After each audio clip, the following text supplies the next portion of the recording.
Your car guy here. Today we're working on the 1997 BMW E36 M3. And what we've got going on is occasionally, I say occasionally, about every time you drive it, all the emergency flashers will come on, the interior lights turn on, and the doors unlock. And the reason it's doing that is because these have a crash relay that, in the event of a crash, unlock the doors, turn on the interior lights, and turn on the flashers. Pretty cool. But it's not cool when it does it while you're driving. So what we've got to do is we've got to replace the relay, and it is up underneath in here. So what we're going to do is we're going to take this cover down, and we're going to show you exactly where to get at and replace that relay. All right, to remove this panel, we're going to have a screw right here, another one right here underneath that cap. You're going to have another one down underneath in this corner. This one's missing, but you can see where that screw was, right there. Okay, and then we should be able to pull this cover off and get to the next cover. With the screws removed, you'll want to pull towards you to help release the cover. You'll see that you've got these little clips that slide back in order to come out. So you can pull towards you and release.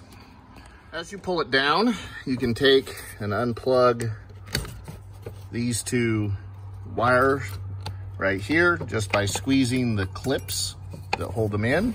And then we're also gonna pop out and undo that light right there. So first, it's squeeze and pull, and squeeze and pull. We've got that disconnected. The light, we just have one wire that attaches right here at the back. You can pull that out, or you can pop the light out just by pressing at the back of it in order to get better access to pull that wire out. Now that we have the cover off, there's this cover here. Now you can get to it without taking this off, but it's easy to take off. And so I say, why? Let's just go ahead and take it out. And if you look up in these three holes, you'll see 10mm bolt heads. We'll take those out and we can remove this cover and get it out of our way. Before we remove those 10mm bolt heads, we're gonna take and remove the two screws on either side of our OBD2. Let me get a good view there. This is our OBD2 connector, so there'll be a screw right here and a screw here. We'll take those out, and then we'll unbolt our three 10mm bolts and move that out of the way. You'll see the OBD2 sensor's loose. Now I can work on taking out the bolts that mount this. So now that we've got that panel out of the way, we can get up to our crash sensor, which should be this one right here with the blue wires going to it. And it's just shoved up into this panel. We'll pull it down out of that panel and we will replace it. Now, when you look at the relays in this panel, you're gonna see that there's some tabs on either side, and it's a holder. So you can just squeeze those tabs towards the center, and then you'll be able to work that holder and the relay out. Now, I'm not gonna be able to show you while I do it, but you can hopefully see the one tab here, the other tab right there. But I'm gonna have to use both hands to get it out. I'm gonna show you now that I've got it popped loose. It'll drop right out. And look at that, that sensor isn't even tight into the holder. But no matter, I don't care if that's why it's not functioning correctly, I'm going to replace it. You can just simply hold on to this and pull this straight out. You'll know you've pulled out the right one because you can see it says crash alarm right there on it. That's our old one. Here's our new one, crash alarm. So we're gonna plug it right back in and we'll get it back into place. Now you'll notice that it's got these offset pin locks where it's gonna go into the holder, and we've got some smaller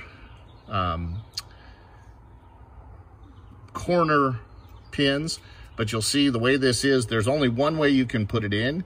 You're gonna have the one that's turned here in the center and the two that are opposite it, and you'll see in the plug there's only one way that that can go in. So you'll just simply put it in and push it tight. We'll push it back into place, we'll bolt everything back up, and we'll be good to go. Now with it back in place, you're just gonna put this right back into place and bolt it up with the 3 bolts that hold it. Next, we'll reattach our OBD2 plug with the 2 screws. As we took this out, I noticed this shield that's supposed to be on the light fell off, and you'll see it just sets on and then slides back into place. I don't think it was locked into place fully before. So now we're getting ready to put this lower panel back up. I'm gonna go ahead and stick the light back in its place. So I'll stick the end that plugs in first and then pop it up, and I'll be able to plug it in as I go in and plug in our wires back into the alarm slash noisemaker buzzer. Now, one thing you will notice over here on this side by the tunnel, this piece goes behind that. And when I took it out, after I got everything loose, I just slid straight down. So I'm gonna do the same thing when I go in.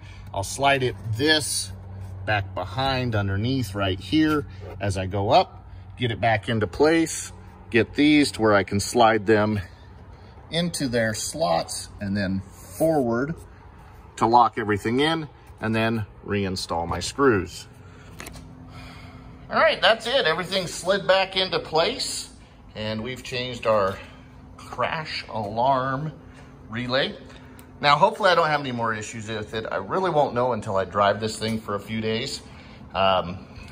It's been doing it pretty much every time I drive it, but just to be sure, I'll want to drive it several times because sometimes it'll go a time or two without doing it. Anyway, this is Your Car Guide. Please subscribe to the channel, like and share the videos, and help us grow.